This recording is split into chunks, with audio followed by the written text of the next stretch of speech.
Ассаламу алейкум, қадырман қалқым. Мына бүгін дағы берекелі Рамазан программасында, берекелі Ороза айында жақшы бір теманың тегерегінде сіздер менен жолығышып отырабыз. Бүгінгі студиябыздың қонағы қадырман ұстазыбыз, Қырғызстан Ислам университетінің аға оқытушысы, Ғалымдар кеңешінің мүшесі, Фатва жана коомдук байланыш комитетінің төрағасы Абдулажы Асранкулов болмақшы. Бүгін біз ұстазыбыз менен ырыскы жана ысырапкорчулук темасынын тегерегинде кеп козгомокчубуз.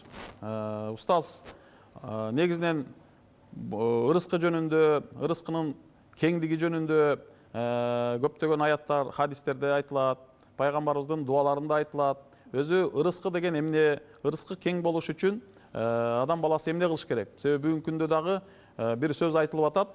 Негизинен ырыскы бир жумуш, акыл күчкө көз каранды эмес деген дагы бир көз караш бар да. Ошо ырыскы жөнүндө айта кетсеңиз.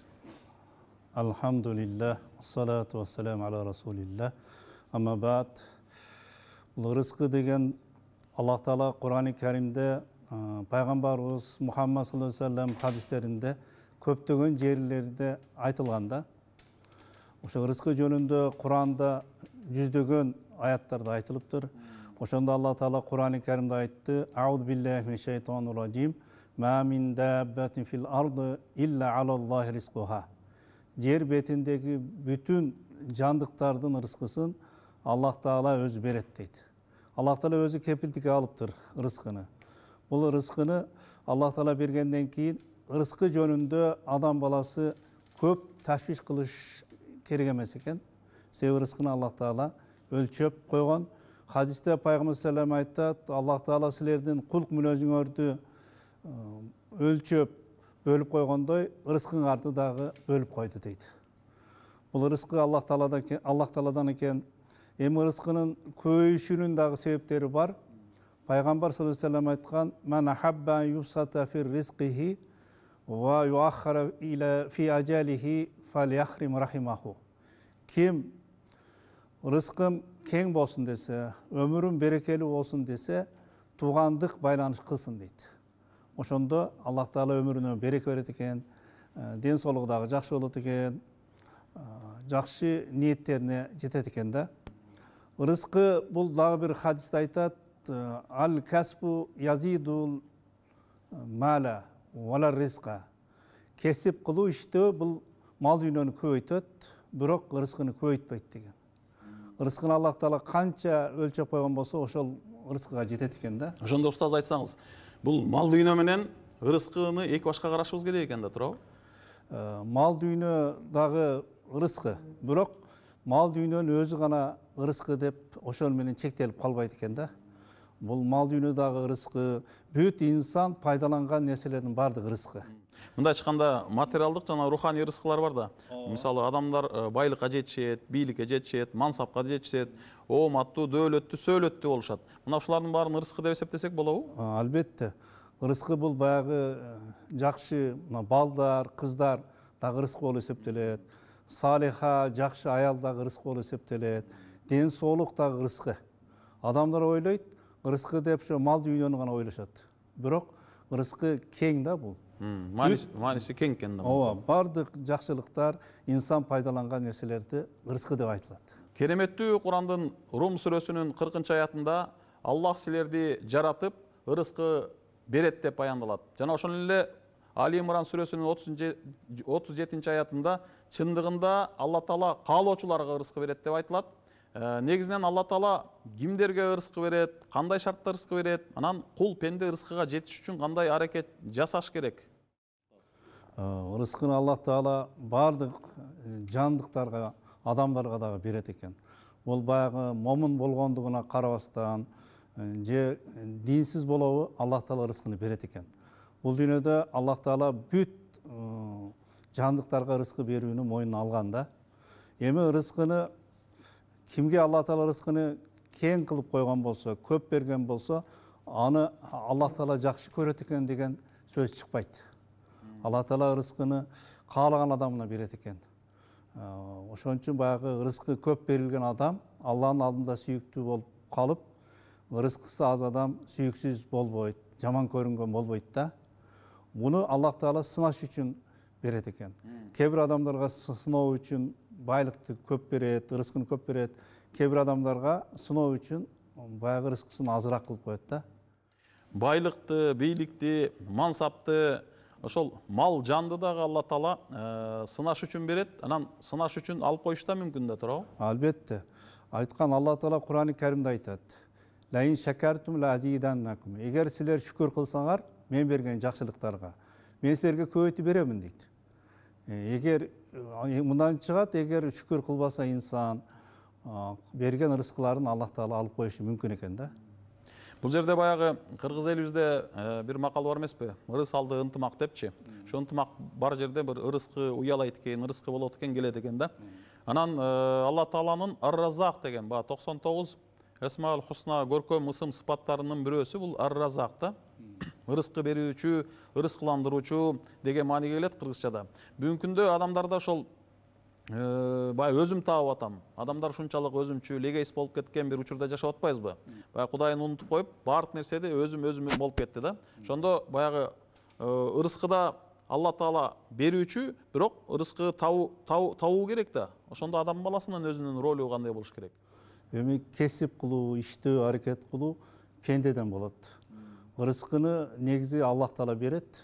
Бул рызк баягы кесип кылуу, иштөө, эмгектенүү бул себеп. Жүрөктү биз Аллах Таалага гана байлашыбыз керек, баягы кесиптерге байлабашыбыз керек да. Ошондо гана мен өзүм гана таап атам деп берүүчү, ырыскы берүүчү Алла Тааланы унутуп коюу бул күнөө болуп эсептелеби? Албетте бул күнөө болуп эсептелет. Акыйдада айтат. Рызкыны мен өзүм иштеп таап атамын десе ал ширк болуп калат дейт да. Иштеш керек албетте. Ар бир нерсенин себеби бар. Аллах Таала себептерин жаратып койгон да. Бул бирок рызкыны Аллах Таала берет. Себептерин жараткан, ошол себептерди адам баласы аткарыш керек, туурабы? Албетте. Себеби Кур'ан-ы Керимде, ошол кереметтүү Кур'ан аяттарынын бирөөсүндө Алла Таала астагфирулlah ва лейса лил инсан илля ма саа. Адам баласы үчүн, пенде үчүн бир гана аракетинин, мээнеттеринин натыйжасы бар. Өзүңүз айткандай, ыймандуу, ыймансызбы иштегенге берет. Бүгүнкү күндө мына Германиянын, Япониянын, же болбосо Түштүк Кореянын өнүккөндөрүн көрүп атабыз. Баягы мусулман болбосо дагы, ислам динин карманбаса дагы, себеби алар иштеп, аракет кылып, ынтымактуу болуп, өзүңүз айткандай өнөр кесип менен, аракетчилдик менен, тактык менен ошол ийгиликке жетишип атса керек да, туурабы? Ооба. Анан устаз айтсаңыз, бүгүнкү күндө ошол мындай кеп бар да, мына сүткорлор дейт, жемкорлор дейт, алдым жуттум, алдамчылар дейт. Мына ушулардын баардыгы байып жатат, байлыкка да жетип аткан, бийликке да жетип аткан, мансапка да жетип аткан ошолор. Ал эми мындай жакшы адамдар, такыба адамдар, эми Кудайдын сүйгөн бир кулдары андай нерселерге жеткен жок. Алар мындай кедейген багал байкуш бойдон жашап атат дегендей бир сын менен айткан бир сөз бар. Муну сиз кандай түшүндүрө кетмекчисиз? Баягы жогоруда айткандай, байлыкты Аллах Таала каалаган адамына бере берет. Бул Аллах Таала момундарга бул райымдуулукту берет дейт. Мына бейиште гана райымдуулук кылат да. Ошон үчүн бул баягындай байлык менен, бийлик менен адамдын даражасы өлчөнбөйт экен. Баягы адамдын даражасы ыйман менен. Ыйман менен өлчөйт. Мындай чыкканда биз адамдын байлыгына, бийлигине карап эмес, адамдын адамдыгына, анан ыйманына карап мамиле жасаганды үйрөнүшүбүз керек экен да. Албетте. Пайгамбар саллаллаху алейхи ва саллям айтат, ким байдын байлыгы үчүн кошомат кылган болсо, дининин 3/4 кетиптир дейт да. Ошон үчүн адамдарды эч кандай баягындай бөлбөш керек.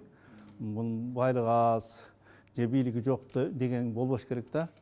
Бардык адамдар Алланын алдында Алланын жараткандары да.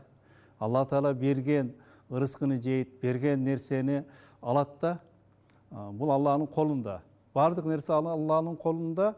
Ошо рызкы дагы, байлык дагы Алланын колунда. Биз берүүчү да Аллах, алуучу да Аллах. Адам баласын жоктон бар кылып, эртеңки күнү аны кайра жанын алуучу дагы Алла да. Ооба. Албетте Аллах Таала берип дагы сынайт, бербей дагы сынайт да. Берген учурда шүгүр келтириш керек. Алган учурда сабырдуу болуш керек экен да. Ооба. Рахмат. Айтсаңыз, мусулман адамга байлык жарашабы? Негизинен мусулман адамдын байышы жөнүндө ар кандай сөздөр айтылат. Негизи ошол байлыкка, адамдын байышына ислам дини кандай карайт негизи? Өзү байлык негизи жаман эмес. байлықтың өзі да. Байлық менен жакшы иштерди кылса болот. Бул негизги нерсе адамдын сыпатында гана же жаман же жакшы болот да. Эгер адамдын ниети жакшы болгон болсо, анда байлык пайда берет. Эгер ниети жаман болгон болсо, ал зыян берет да. Байлык менен өзүн бийик сезүү, баягындай адамдардан өзүн жогору сезип, мактануу, сыймыктануу боло турган болсо, анда зыян кылат. Баягы жүрөктүн оорулары аябай көп. Ошо бирөөсү байлык менен сыймыктануу да. Байлык Алла Тааланын берген биздеги бир аманаты гана да. Аны менен сыймыктанууга болбойт. Акылдуу адамдар байлык менен сыймыктанбайт дейт да. Бирок ислам дини байлыктын ээси катары адамдын өзүн эмес, Алла Таала өзүн эсептейт да, туурабы? Канчалык байлык берилсе дагы ошонун ээси эл мүлкү лиллах дегендей, мүлктүн ээси жападан жалгыз Аллада. Байлыктын ээси менмин деп алганда, адам бул мындай чыкканда көп жолдон чыгып, туура эмес жолдорго кирип кетип атпайбы? Албетте, баягы Сулайман пайгамбар өзүңүздөр билесиздер, бүт дүйнөнүн пайгамбары, падышасы дагы болгон да. Бирок дүйнөнү эч качан жакшы көргөн эмес экен. Жүрөгүнө киргизген эмес экен. Ошон үчүн ал кишиге байлык, бийлик зыян кылбады дейт. Ошо байлык силердин колуңарда болсун, чөнтөгүңөрдө болсун дейт. Бирок жүрөгүңөрдө болбосун дейт да. Адамдын жүрөгүнө орун алып жайгашып калганда байлык ошондо гана зыян кылат. Демек, өзүңүз айткандай, ислам дининде байлык адам баласынын, мусулмандын колунда, чөнтөгүндө болсун деп айтып атпайбы? Бизде өзү кыргыз элде айтып коет да, байлык бул колдун кири депчи. Анан адам баласы эч бир нерсеге тойбойт, адам баласы бир гана топуракка тоет дейт го. Ошо топурактан келген экенбиз, топуракка кетет экенбиз, баардыгыбыз Алла Таалага гана таандык экенбиз да. Айтсаңыз, ушул ырыскы дегенде, демек, адам баласына берилген байлык да ырыскы, адам баласы жеткен илим, билим дагы, акылмандык, даанышмандык дагы, жосо баягы адамдык сапаттар, касиеттер, өзгөчөлүктөр, булардын баары Алла Таала тарабынан берилген бир ырыскы экен да, туурабы? Анан ошолордун баардыгы адам баласынын тарбиясына, ыйманына жана ниетине жараша жакшы же жаман иштерде колдонулуп, же күнөөгө батып, же сооп табат экен да, туурабы? Албетте. Демек, баардык нерсени аныктоочу адам баласынын ниети болуп атабы ошондо, устаз? Албетте, ушул адам баласы өзү аныктайт да. Байлык өзү жаман эмес дедик. Байлык менен жакшы иштерди кылсак болот. Бай болсун элибизчи. Бирок баягы жүрөктөрү таза болуш керек да. Эң биринчи жүрөк таза болсо, ниет жакшы болсо, ошондо жакшы болот да. Байлыкты бул Алланын бир аманаты деп билип, анан ошол нерсе байлыгы менен ал жетим жесирлерге, муктаждарга, жарды жардычыларга, майыптарга, багар көрөрү жокторго, жалпы эле ошо муктаждарга жардам берип, кол сунуп, кайрымдуулук иштерин жүргүзүп, садакасын берип, зекетин берип, мына өзгөчө куттуу ороз айында ошол садака берүү, битир садакасын берүү, башка садаканы берүү, анан зекетин берүү мындай белгилүү да мусулмандардын арасындачы. Ушул иштерди жүргүзүш керек да негизи, туурабы? Албетте, баягы рызкыны көбөйтүүгө себеп болгон нерселер бар да. Ошолордун бирөө садака берүү дейт. Колунда жокторго жардам берүү, рызкынын көбөйүшүнө себеп болот. Анан кийин кайрымдуулук иштерди жасоо, күнөө иштерди жасабоо. Күнөө иштерди жасаса дагы рызкынын токтоосуна себеп болот дейт да. Кээде адамдын рызкысы токтоп калат, бул күнөөнүн себебинен дейт. Анан эртелеп таң азанда туруу дейт, күн чыкпастан. Ошондо дагы рызкы бөлүнө турган убакыт болот да. Ошол маалда уктап калса, рызкыдан куру калат деп айтылат. Устаз, айтсаңыз, ошо эрте дегенде бул кайсы мезгил? Ошол багымдат учуру кайсы мезгил? Албетте, баягы күн чыкпастан мурда дейт да, багымдат убагында. Ошол убакытта рызкыларды бөлүштүрүлүп аткан болот. Ошондон куру калбагыла дейт да. Күн чыкканга чейин илгертен эле кыргыздар деле айтканда уктабагын деген. Эртең менен береке болот, жакшылык болот деп айтышат да. Эртең менен эрте турганда, ошо таң азанда тургандарга жараткан рызкы берет, рызкы бөлүштүрөт деп айтып келет. Туура. Анан ошого сиз жанагы туугандар менен болгон мамилени бекемдөө дагы рызкынын кең болушуна, адам баласынын ден соолукта болушуна, анан өмүрүнүн берекелүү, өмүрлүү болушуна себепкер деп атасыз да. Ооба. Албетте, бул баягы рызкыны Аллах Таала өлчөп койгон экен. Андан жогору дагы болбойт, кем дагы болбойт. Рызкы адам баласын тааныйт дейт. Силерди ажал ерчи бүргөндөй ырыскыңар да ерчи бүрөт дейт. Hazreti Ali bir gün kaçırın minip namaz okuğanı meşitке келет. Анан намазды окуп болуп, баягы качырымды кармап турган кишиге 2 дирхам берейин десе, жок, баягы качырдын жүгөнүн алып кетип калыптыр да.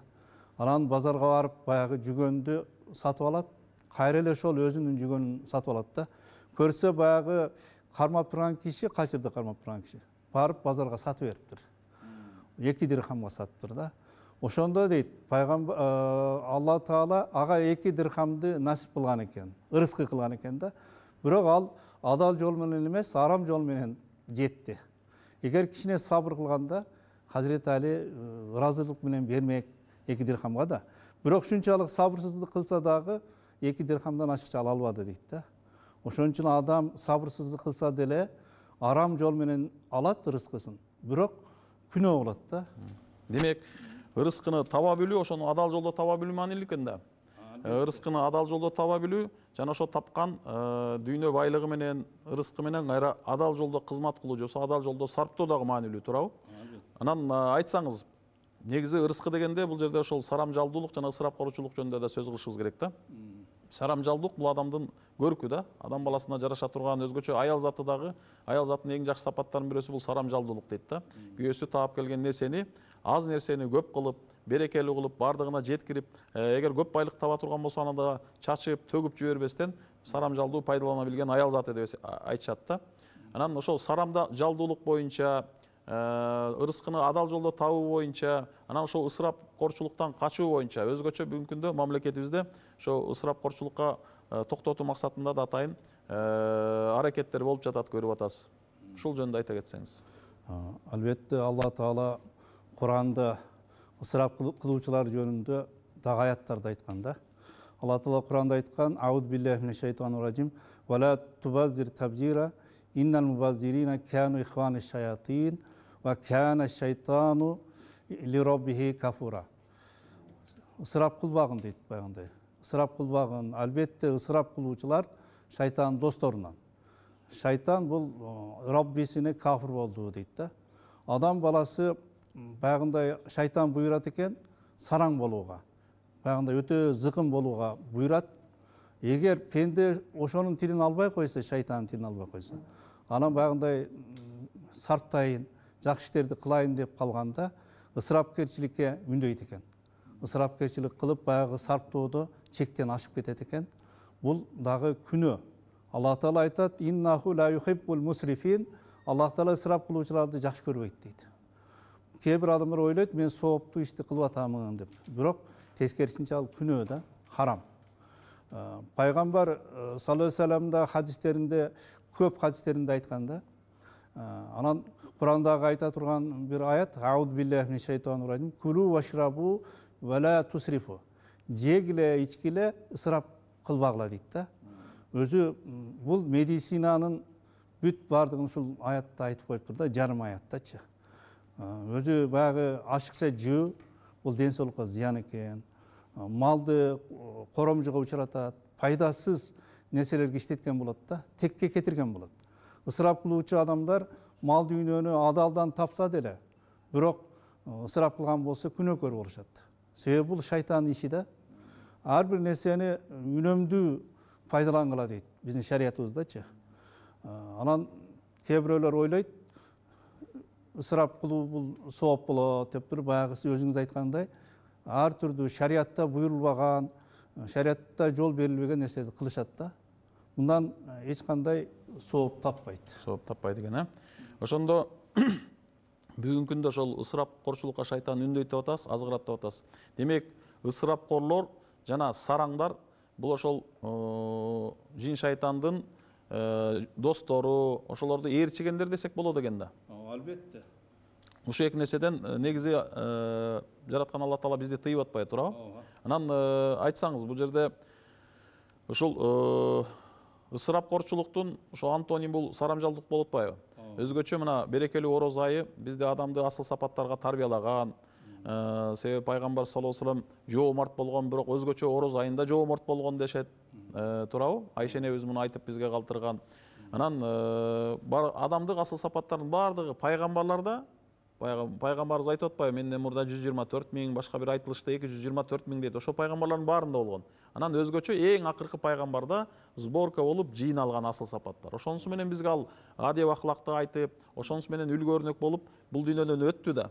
Анан ушул сарамжалдуулукка жана ушул ырыскынын кадырын билүүгө, ороз айыны билүүдө ороз айынын мааниси, тарбиялык мааниси кандай деп ойлойсуз?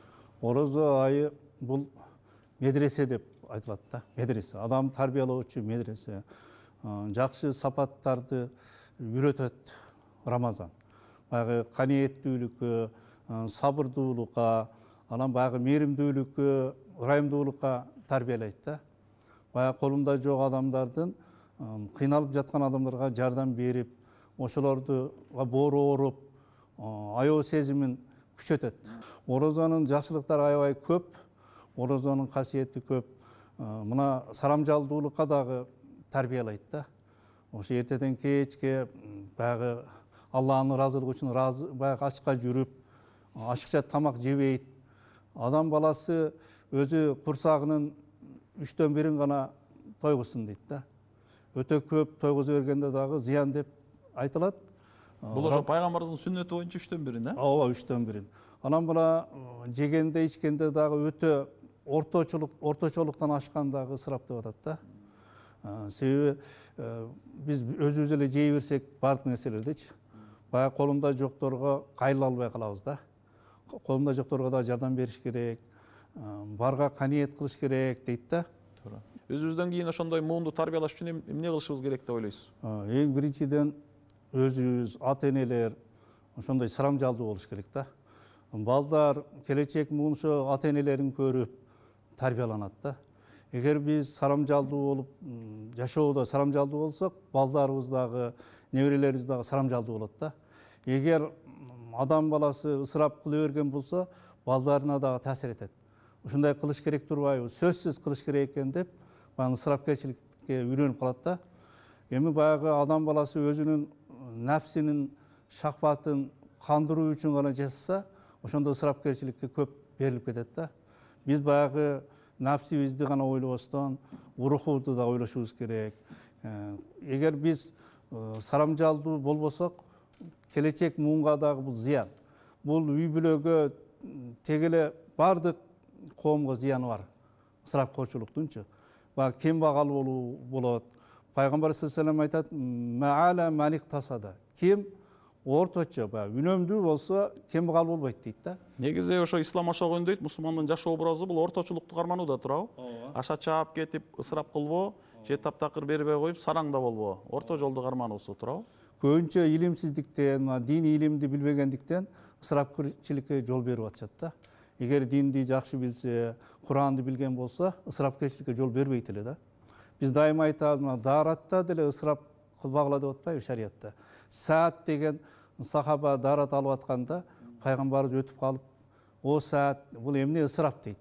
Ошондо Саат айтат: "Daarатта дагы ысырап болобу?" дегенде, "Ооба, агып аткан дарыянын боюнда болсоң дагы ысырап болот" дейт да. Ошону сузуп алып, анан колдонушуң керек экен. Ооба. Себеби убакытты өткөрүп берет экен.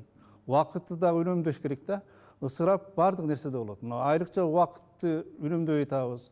Көп уктап, көп жеп, көп тойлордо катышып атабыз да. Ошондон баягы бизге зыян болуп атат. Зыян болуп атат. Бул дүйнө акырети үчүн зыян экен да. Ал эми акылдуу адам, чыныгы мусулман бул дүйнө акырети үчүн зыян болгон нерселерден алыс турат дагы, пайгамбарыбыздын жолун карманат экен да. Чоң рахмат устаз, ушул акылман данышман кеп сөздөрүңүз үчүн. Сиз да ушул эчен жылдардан бери ошо Кыргызстан Ислам университетинде, ага чейин ошо Ислам институтунда, медресе кезинен баштап өзүңүз биздин ошол Кыргызстан мусулмандар дин башкармалыгында да иштеп, кеңешчи болуп, орун басар болуп, көптөгөн шакирттерди ошол Кыргызстан ар тарабында, бир эле Кыргызстан эмес, дүйнөнүн ар тарабында ошол исламдын, имандын, Курандын нурун жайып келе жаткан, өзүңүз жалпы эл сыймыктанган чыган ошол шакирттерди өстүрүп келе жатасыз. Бар болуңуз, аман болуңуз. Кудайым сизге дем күч кубат берип, ошо туткан орозолоруңуз кабыл болсун. Жегиле, ичкиле, бирок ысырап кылбагыла деп баян эткен, жараткан. Ырыскыбызды адал жолдон табууну жана адал жолдо сарптоону насип кылсын баарыбызга жараткан. Ырыскыбыз кең, телегейбиз тең болсун урматтуу калкым деп силерди жараткан Аллага аманат кыламын. Ассаламу алейкум ва рахматуллахи ва баракатух.